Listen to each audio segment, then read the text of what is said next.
শুধু পত্রিকার ছবি দেখে বিশ্বজিতের হত্যাকারীদের বিচারের মুখোমুখি করা হবে না। এক্ষেত্রে তদন্ত রিপোর্টকে প্রাধান্য দেওয়া হবে বলে জানিয়েছেন স্বরাষ্ট্রমন্ত্রী মহিউদ্দিন খান আলমগীর।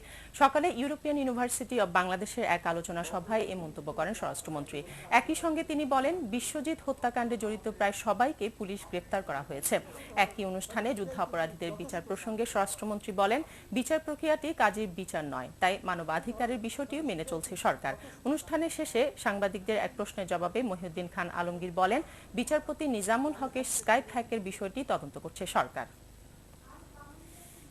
বিচার কার্য সম্পাদিত হয় একটি নির্দিষ্ট সুনির্দিষ্ট আইনি প্রক্রিয়া অনুযায়ী।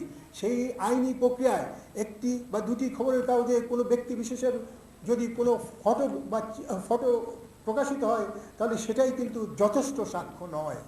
যিনি এই তদন্তকারী কর্মকর্তা হিসাবে সকল কিছু পর্যালোচনা করে অভিযোগপত্র আদালতে পেশ করবেন, সেই অভিযোগপত্রটি বিচার কার্য সম্পাদিত হবে।